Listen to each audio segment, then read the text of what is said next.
என் தங்கமே, உன்னுடைய மனப்போராட்டத்திற்கு முடிவினை கொண்டு வந்திருக்கிறான் இந்த கருப்பன். உன்னை வேண்டாம் என்று அலட்சியப்படுத்தி சென்ற ஒரு உறவு மீண்டும் உன்னை தேடி வரப்போகின்றது. உன்னிடத்தில் மன்னிப்பினையும் கேட்கப் போகின்றது.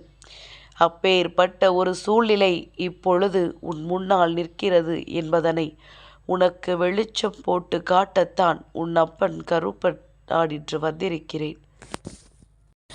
என் குழந்தையே, அலட்சியம் என்பது அவர்களுக்கு எளிதான ஒரு காரியம்.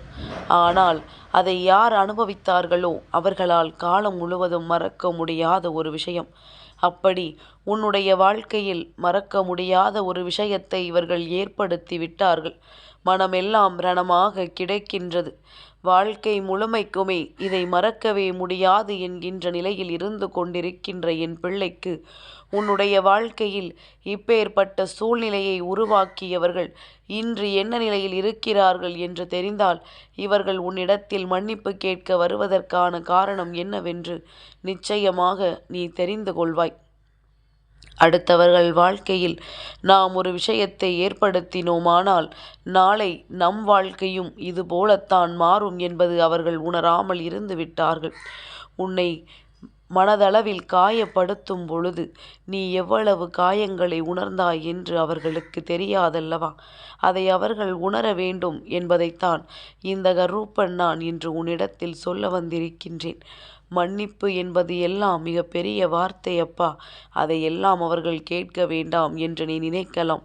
ஆனால் உண்மை என்னவென்றால் ஒரு சில விஷயங்கள் இப்படியெல்லாம் உன்னை சுற்றி உன் வாழ்க்கையில் நடக்கும் பொழுது சரியான தருணத்தில் அதற்கான மன்னிப்புகளை அவர்கள் கேட்டால் மட்டும்தான் இந்த வாழ்க்கை எப்பொழுதும் உனக்கானதாக மாறும்.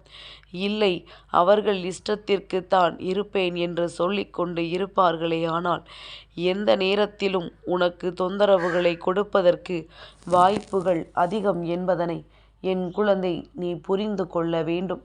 இப்படி உன்னுடைய வாழ்க்கையில் இருக்கின்ற எல்லா விஷயங்களையும் கண்டு நீ வேதனைப்பட்டு துன்பப்பட்டு நின்று கொண்டிருக்கின்ற இந்த நேரத்தில் இந்த கருப்பன் எனக்கு தெரிந்ததை உன்னிடத்தில் சொல்லிவிட்டேன். ஆனால் நிச்சயமாக உனக்கே ஒரு மிகப்பெரிய தெளிவு கிடைத்து விடும் அல்லவா?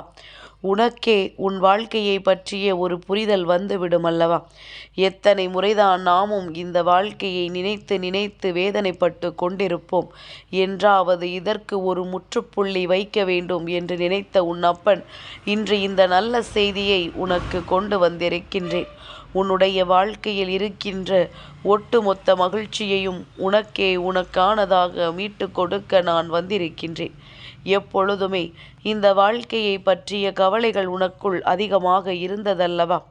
இவர்கள் நடந்து கொண்ட விதமும் உன்னை அவமானப்படுத்திய விதமும் வேண்டாம் என்று தூக்கி எறிந்துவிட்டு சென்ற விதமும் இது நாள் வரையிலும் உன்னால் ஏற்றுக்கொள்ள முடியாத ஒரு விஷயமாகத்தான் இருந்து கொண்டிருக்கின்றது. எப்படி உன்னை தூக்கி வீசினார்களோ இதனால் உனக்கு எங்கு அடி விழுந்தாலும் பரவாயில்லை என்று எண்ணினார்கள் அல்லவா? இன்று அதுபோல அவர்கள் யாரை நாடிச் சென்றார்களோ அவர்களும் இவர்களை தூக்கி வீசி விட்டார்கள். எப்படி ஒரு உறவை நீ எறிந்துவிட்டு இன்னொரு உறவிடமிருந்து உனக்கான அன்பு கிடைக்கும் என்று நம்பினாயோ அதுபோலத்தான் அவர்களும் உன்னை உதறிவிட்டு இன்னொரு அன்பை நாடிச் சென்று விட்டார்கள் என்பது அர்த்தம். இப்பேற்பட்ட இந்த வாழ்க்கையில் அவரவர்களுக்கு என இருக்கின்ற விஷயங்கள் அவர்களுக்கு மனதில் ஆறுதலை கொடுக்கும். ஆனால் அதே நேரத்தில் அதனால் மற்றவர்களுக்கு காயங்கள் உருவாகும் என்றால் தனக்கும் இதனால் காயங்கள்தான் கிடைக்கும் என்பதனை முதலில் புரிந்து கொள்ள வேண்டும். எல்லோருக்கும் வாழ்க்கை என்பது சட்டென்று புரிந்து விடுவதில்லை. என்ன நடக்கிறது ஏது நடக்கிறது என்பது சட்டென்று உணர முடிவதில்லை. இதுவெல்லாம் இன்றோடு முடியப் போகின்ற காரியம் என்பதனை அவர்கள் நினைத்து விட்டார்கள் போலும். நாம் ஒரு முறை செய்து விட்டோமானால் அது காலம் முழுவதும் நம்மை தொடர்ந்து வரும் என்பதனை முதலில் புரிந்து கொள்ள வேண்டும். ஆனால் என் குழந்தையே, இந்த நேரத்தில் இந்த வாழ்க்கை உனக்கு பல அனுபவங்களை தந்துவிட்ட பிறகு கூட நாம் இவர்களின் பின்னால் தொங்கிக் கொண்டிருப்பதில் எந்த லாபமும் இல்லை என்பதனை நீ உணர்ந்து விட்டாயல்லவா? இனிமேல் உன்னை சுற்றி வருகின்ற விஷயங்கள், உன்னை சூழ்ந்து நடக்கின்ற விஷயங்கள் என்று எல்லாவற்றையும் சரிவர புரிந்து கொண்டு, என்ன நடக்கிறது, ஏது நடக்கிறது என்பதனை உணர்ந்து நீ சரியானபடி உன் வாழ்க்கையை வாழத் தொடங்கிவிட்டாயானால் என்றுமே உனக்கான மன நிறைவானது உன்னை தேடி வரும் என்பதனை நீ புரிந்து கொள்வாய். எப்பொழுதும் போல நாம் இவர்கள் பின்னாலேயே நின்று கொண்டிருப்போம் என்பது அவர்களின் எண்ணம். நாம் எங்கு சென்றாலும், எப்பேற்பட்ட விஷயத்தை தேடிச் சென்றாலும், இவர்களை வேண்டாம் என்றே உதறினாலும் இவர்கள் ஒருபொழுதும் நம்மை விட்டு செல்ல மாட்டார்கள் என்பதுதான் அவர்களினுடைய எண்ணமாக இருந்தது. அப்படி இருக்கும் பொழுது அந்த எண்ணத்தின்படி இவர்கள் இந்த வாழ்க்கையை நாம் எப்படி வாழப்போகிறோம், என்ன செய்ய போகிறோம் என்று நினைத்து வேதனைப்பட்டு கொண்டிருந்தது எல்லாம் போதும். இதற்கு மேலும் ஒரு விஷயத்தை புரிந்து கொள்.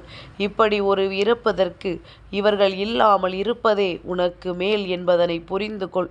இந்த உறவுகள் எல்லாம் இருந்தும் பலனில்லை எனும் பொழுது, உன் மீது ஒரு துளி அக்கறை கூட இவர்களுக்கு இல்லை எனும் பொழுது, இதையெல்லாம் நினைத்து நீ வருத்தப்படுவதோ, இதையெல்லாம் நினைத்து நீ வேதனைப்படுவதோ எந்த வகையிலும் உனக்கு புண்ணியமானதாக இல்லை என்பதனை நீ புரிந்து கொள். எதிர்வரக்கூடிய சூழ்நிலைகளில் உன்னை சுற்றி நடக்கின்ற உண்மைகள் என்று இவை எல்லாமுமே ஏதாவது ஒரு வாழ்க்கைக்குள் உன்னை நிச்சயமாக உள்ளே தள்ளிவிட பல முயற்சிகளை செய்கின்றதல்லவா? இதனோடு நம் வாழ்க்கையையும் நாம் மீட்டெடுக்க வேண்டும் என்கின்ற நம்பிக்கையை உனக்குள் கொடுக்கிறதல்லவா? இந்த நம்பிக்கையோடு உன்னை சுற்றி வருகின்ற ஒவ்வொரு விஷயங்களையும் நீ சரியாக புரிந்து கொண்டாயானால் உன்னை சுற்றி என்ன நடக்கிறது, ஏது நடக்கிறது என்பதனை உன்னால் தெளிவாக தெரிந்து கொள்ள முடியும். நம்மிடத்தில் வந்து இவர்கள் மன்னிப்பு கேட்டால் மட்டும் மன்னிப்பு கொடுத்து விடுவோமா என்ன? என் பிள்ளையே, அன்று உன்னை சிந்த வைத்த கண்ணீருக்கு பதில் கொடுக்க வேண்டிய நேரம் வந்துவிட்டது. நீயோ அவர்கள் தவறே செய்திருந்தாலும் அவர்களுக்கு மன்னிப்பை கொடுத்து விடலாம் என்று இரக்கமான பேச்சையெல்லாம் பேசிக்கொண்டிருக்காதே. ஒரு முறை உன்னை பற்றி எந்த ஒரு விஷயத்தையும் எண்ணாமல் உனக்கு என்ன நடந்தால் என்ன என்று சொல்லிக்கொண்டு அவர்கள் செய்த இந்த பாவங்களுக்கு அவர்களுக்கு தண்டனை கிடைத்திருக்கிறது. இதையெல்லாம் எண்ணி அவர்கள் இத்தனை காலமும் செய்த விஷயங்கள், இத்தனை காலமும் அவர்கள் நடத்தி கொண்டிருந்த விஷயங்கள் எல்லாமுமே இனிமேலாவது அவர்களுக்கு இந்த வாழ்க்கையில் நடக்கின்ற உண்மைகளை உணர்த்தட்டும். என்ன நடந்தாலும் எது வந்தாலும் அதிலிருந்து உனக்கான மகிழ்ச்சியை நீ பெற்றுக்கொள்ள தயங்காமல் இரு. மீண்டும் இது போன்ற ஒரு வேதனையை தூக்கி சுமக்க எண்ணாதே. மன்னிப்பு கேட்க வரத்தான் செய்வார்கள். ஏனென்றால் அவர்கள் பட்ட பாடு அத்தனை. உன் அருமை உணர்ந்து இதை அவர்கள் செய்ய நினைக்கும் பொழுது நீ யார் என்று நிச்சயமாக நிரூபித்து காட்ட வேண்டும். என் பிள்ளை நினைக்கலாம், கருப்பா, நீயும் அவர்களை என்னோடு சேர்த்து வைப்பாய் என்று நினைத்தால் நீ என்ன என்றால் அவர்களை என்னோடு பிரித்து வைக்க அல்லவா முயற்சி செய்கிறாய் என்று. என் பிள்ளையே, மீண்டும் மீண்டும் இது போன்ற ஒரு கஷ்டத்தில் நீ சிக்கிவிடக்கூடாது என்று உன் அப்பன் நான் நினைக்கின்றேன். உனக்குள் ஏற்படுகின்ற பிரச்சனைகளை எல்லாம் கண்டு நீ துவண்டு விடக்கூடாது என்று நான் நினைக்கின்றேன். உனக்கு ஒரு துன்பம் வந்தாலும் சரி, உனக்கு ஒரு வேதனை வந்தாலும் சரி, என்னவென்று ஏதென்று எட்டி பார்க்காதவர்களிடத்தில் எப்பொழுதும் நீ மீண்டும் உன் பழக்கத்தை வளர்த்து கொள்ளாதே என்று சொல்கின்றேன்.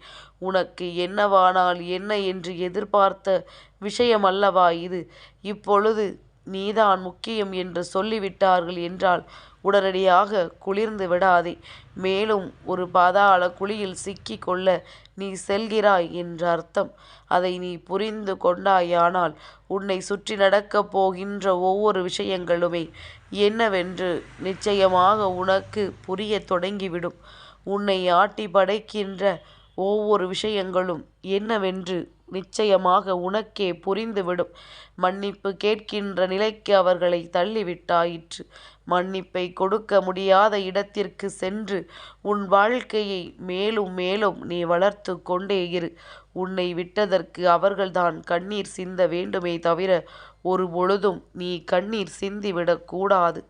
என் பிள்ளைக்கு இந்த கருப்பன் சொன்ன வார்த்தைகள் புரிந்திருந்தால் நிச்சயமாக இனி ஒருபோதும் அவர்களை உன் வாழ்க்கையில் சேர்க்க மாட்டாய். என் தங்கமே, இந்த கருப்பனின் ஆசீர்வாதங்கள் என்றென்றைக்கும் உனக்கு முழுமையாக கிடைத்து கொண்டே இருக்கும்.